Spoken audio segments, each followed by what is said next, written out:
杰诺斯一人占3楼，世界迎来毁灭的危机。Hello， 大家好，我是麒麟。本期我们接着来看《一拳超人》原作版的故事。上回说到，在得知了金属骑士便是自己的杀心仇人后，杰诺斯找来了奇遇和库森诺博士，一块商讨对策。库森诺博士也趁此机会让奇遇躺进了机器里，准备测量一下他的身体数据。然而谁也没想到，正好在奇遇呼呼大睡时，敌人来袭了，将库森诺博士打成重伤后，接着还要抹除杰诺斯。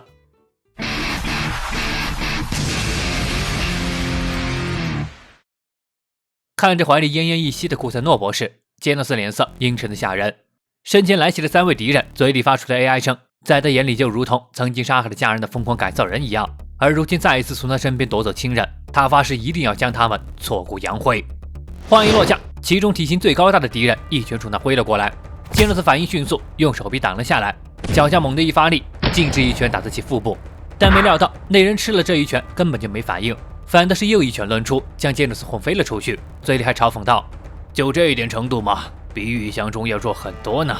这怪人名为机神伯迪，灾害等级龙级，拥有着强悍的身体强度和格斗能力。一旁观战手持大剑的同样是龙级怪人，名为机神泰克，嘴里喃喃道：马上就要天亮了，将这家伙的零件打烂后丢到城市上空去吧，就当是发起总攻前鼓舞士气了。杰诺斯脸色冰冷如霜，胸口核心处亮起了光芒，焦热核心启动，体内力量正在飙升。剩下那只龙级怪人名为机神雷，一眼便看出了杰诺斯的变化，机体温度飙升，需要警戒其大规模火焰放射或以热能带来附加伤害的战术。根本就不把杰诺斯放在眼里的伯迪再次冲了过去，嘴里嚷嚷着要将杰诺斯这些小把戏全都捏碎。只见杰诺斯也包裹在火焰中迎了上去，炙热机关枪暴击，拳头落下掀起了剧烈的爆炸。然而烟尘过后，仍是没有伤到敌人，反倒是激起了伯迪的怒火，以及100万吨重锤便当头砸下。这一拳轰碎了整片地面，但杰诺斯早已闪至其身后。没等其转过头来，杰诺斯手势一起，刺眼的光芒散发而出，核心力量再次转变，这一次是超磁核。只见下一刻，周围废墟里的钢铁材料纷纷聚拢而来，眨眼间便变成了一柄巨大的机械长枪，径直刺向了机神伯迪。巨大的枪头轰的一声将伯迪整个淹没，但下一秒仍是没有破开其防御，被摧毁了。一旁观战的机神泰克表示，这性能还挺不错的，要是能充分发挥其作用，杰诺斯应该能登上英雄界的顶端。机神雷也由此判断出，杰诺斯在能量核心闪烁的时候会进行能力的切换，光靠蛮力的话很容易被他以不同的能力挡下，所以3人不再留守，准备配合起来结束战斗了。话一落下，便展开了行动。接下来杰诺斯将一人独占3名龙级怪人。战斗打起的一瞬间，火力覆盖下，刀光剑影堵死了所有退路，迎面一拳重击让杰诺斯不得不正面接下。在密集的进攻下，他被一拳砸在脸上，径直飞了出去。没等杰诺斯落地，泰克的斩击便挥了过来。杰诺斯腾空跃起，躲开斩击的同时，手里还射出2道能量炮，一炮被雷给后撤躲掉了，另一炮打在伯迪身上，根本破不了防。下一秒，重拳和利刃同时杀在眼前，双拳难敌4手的杰诺斯被压制的不断后退，身上装甲已经开始了破碎。在这一瞬间，他脑海里再次想起了博士的话：杰诺斯其实并不弱，只是遇到的敌人都太强了而已。没错，杰诺斯在与强敌的一次次战斗中积累下的力量，今天便是开花结果的时刻。冻结核，机神伯迪的强壮身体被瞬间冻成冰块。与此同时，身侧的机神泰克挥来了利刃，杰诺斯头也不回的伸出了手，雷光核，一股剧烈的电能外放，一瞬间麻痹了泰克，接着是高压电能冲撞。同一时间，远处的机神雷终于射来了机枪，密密麻麻的火力覆盖，被杰诺斯以雷电核心全部挡在护盾外。接着嘴里低语道：龙鸣核。宛如龙鸣的震动下，杰诺斯的能量波动再次飙升。机神雷大声提醒到同伴，这股超高能量反应没办法长时间持续，维持时间最多30秒。话一落下，伯迪破冰而出，泰克也摆起了防御姿势，企图用言语嘲讽来拖延时间。孤注一掷了吧？呵呵，因为恩师被杀害而发怒，真是无聊的情感啊！然而话音刚落，闪烁着电流的拳头已经当头挥来，泰克用手里大剑挡下，一瞬间2人便进行了无数次的交锋，直到泰克抓住时机，一刀圆月裂铁斩挥了下来，被杰诺斯一拳轰断大剑，狠狠砸在脸上。接着杰诺斯手里能量汇聚，就连眼神里都充斥着暴虐的能量，以及龙鸣和加强版的超焚烧炮将泰克淹没其中。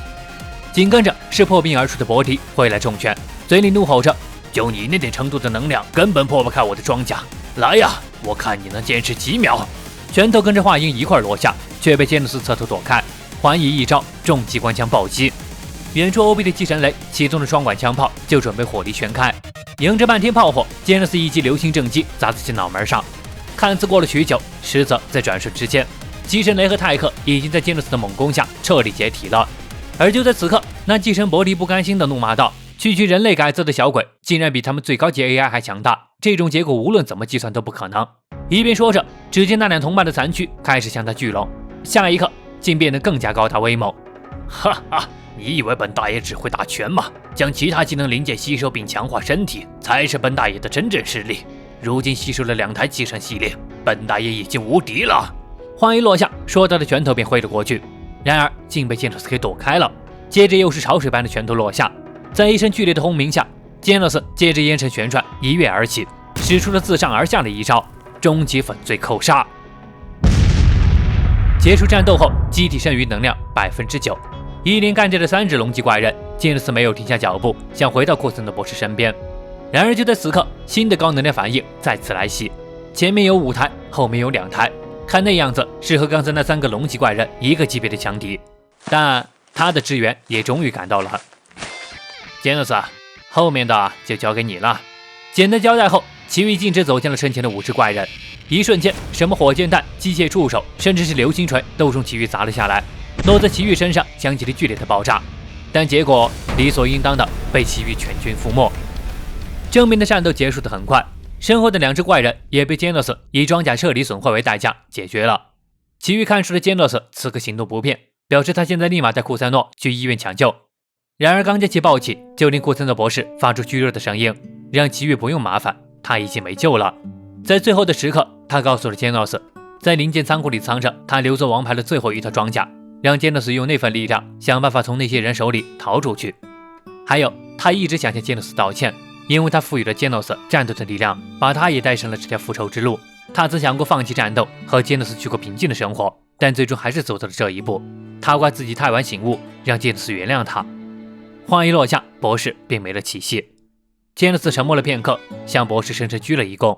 博士，你什么都没有做错，至今为止，谢谢你了。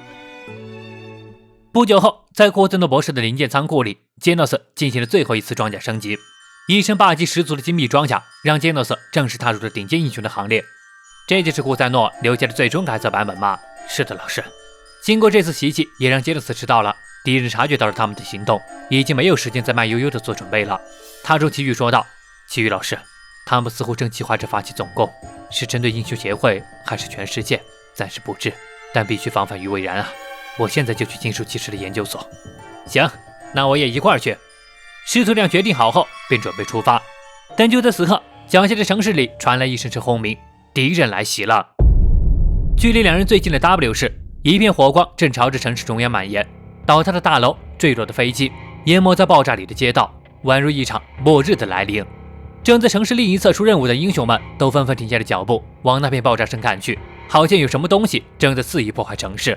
纽黑尔斯领袖之一阿克塞尔正在楼顶上注视着那群怪人，皱着眉头难以置信。